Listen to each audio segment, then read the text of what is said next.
1080p, it's deader than disco. So if you're going 1440p, might be time to go big.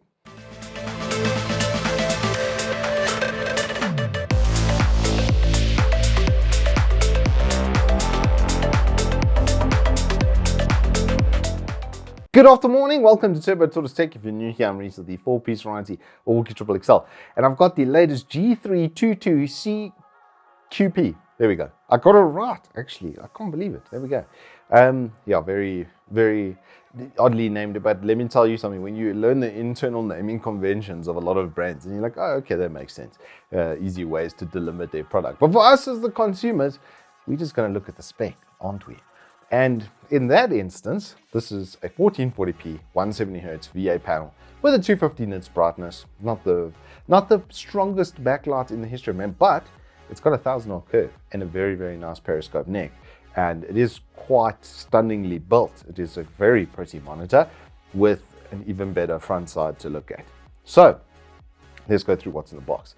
You get a monitor, obviously, you get a stand and a periscope neck and an external power brick with a little bit of a short cable. So one criticism I do have for this is they could have made the cable just a little bit longer in the far, but it's fine. The Clover plug that comes with it is very long indeed, longer than my Future. So that's always nice. Speaking of the construction of this monitor, the base stand on this is a full single piece like milled aluminium, very, very nice, rubber featured as well, so it's not going to go anywhere. And I particularly like the cable channeling on this. It's got through the neck and through the base here at the bottom. So you're going to be able to make your setup very, very neat indeed with this panel.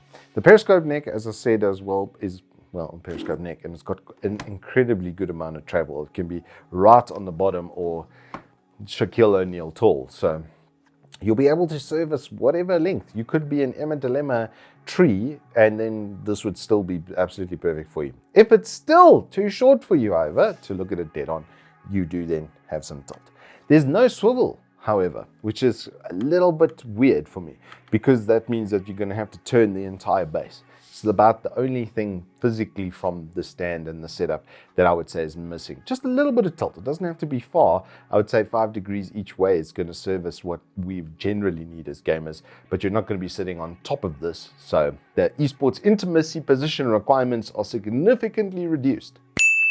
The back of this sucker does have a 100 by 100 face mount right in the middle. So if you do want to use it on a desk clamp, you're going to be covered with that.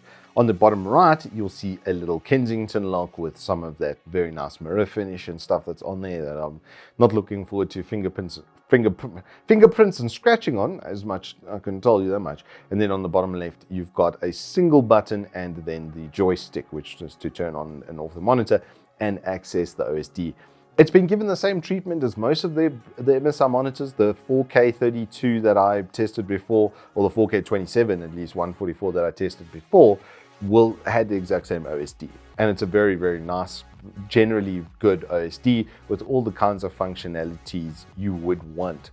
Speaking of, there is one though that I would urge you to take out or remove from when you use this, is the image enhancement, because it does make things look a lot sharper, but it causes an extra smear from the VA. VAs generally have a bit of smear in them, and then similarly it actually creates glow, which is a first. That doesn't really generally happen, but what's happening is on the edges where the details are, it's then getting some glow from that. And I've honestly only had that from some IPS panels, including my Alienware 27240, when some settings, when I enabled them, it would cause that sort of edge glow. So this is caused by its image enhancement. If you turn it off, it's going to be perfectly fine.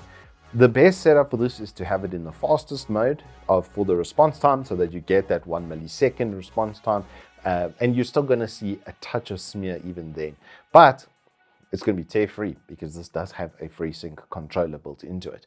So when you're playing games like Cyberpunk at like the 100-ish FPS, as you'll see in the images now on your screen, that does help out quite a bit to just make it that much sharper. The overall performance of this panel is pretty much in line with its spec. It's almost identical to a lot of the other ones that I've tested. Like I said, just with a little bit less brightness. Although it didn't feel like that, this is only 250 nits and I'm only required 80% of the brightness. I did find as well it was a little bit sensitive to contrast, but that's not a bad thing. I actually just upped it on the panel to about 80. Similarly, like I said, with the brightness, keep it at about 75. The RTS mode is a chef's kiss as far as saturation goes, because I only needed to add 10% until I was happy in NVIDIA control panel. And then it popped like an OLED or a very high spec IPS. So you're going to get very, very good colors out of this monitor. And in general, I would say that's its strength in big open environment kind of games like Cyberpunk and Metro and RDR2 even. You're going to get absolutely stunning visuals from it. It's also particularly good with media. It's something I really like about VA panels, and it's why I've kept mine on the side, even though it's a little bit overkill for a secondary monitor to have a secondary 144 Hertz. The VA, the contrast, it's consistently better than IPS. So it's going to get much darker where it needs to and much brighter where it needs to. And the offsets between those next to each other is going to just be better than IPS in general. So if you're looking at it for like a console gaming experience, it's got the ability to read the actual console from the HDMI on the comp, and it's got a mode that can actually help with that so that it can identify the device and then do specific settings for that device. It's something pretty unique on these MSI panels. So MSI's already seen that they've got this capability of living a dual life in media and gaming spaces, and they've created a specific mode to work in conjunction with that. Speaking of those ports, quick flash of those, you've got the small pin on the far left over there in order to get your power brick connected. You've got a display port, 2 HDMIs, and a 3.5 pass-through. So good general port setup, making it self-available for that multi-platform life. I really do like the 1000R curve on these. It is fantastic, and I would otherwise have hooked it up to my racing sim, except your boy pulled his shoulder. And yeah, the elephant in the room is this thing on my neck. I apologize. I had to have cup therapy and acupuncture and stuff just to restore normal functioning of my arm, because, you know, I'm a Chad in game and a Chad in real life. Now, this particular monitor is becoming our test bench standard as well, and I'm very glad that it gave a very good overall standard performance. Like I said, there's only 2 things that I would really change about it. Just make this cable longer that goes to the adapter and then give us a little bit of tilt on it. And I'm very glad that it's otherwise a very good standard, you know, like say 8 out of 10, 8.5 out of 10 monitor, because it's going to give me a good foundation point to test other monitors against, which is exactly what we kind of need with that. But more importantly, I now have native 1440p on the test bench. So this sucker is going to be, you're going to see it everywhere. I'm going to be using it a lot.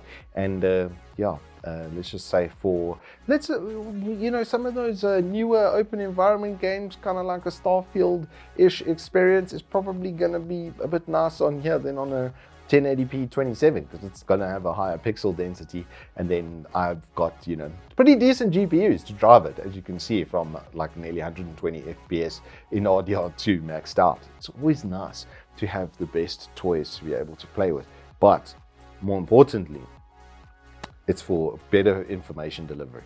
So I'm going to be doing some RAM kits on this in the very near future, and we're going to be looking at RX 7600 versus RTX 4060. So until then, if you have enjoyed this review, please do hit us up with a like and subscribe, and I will see you on the flip side.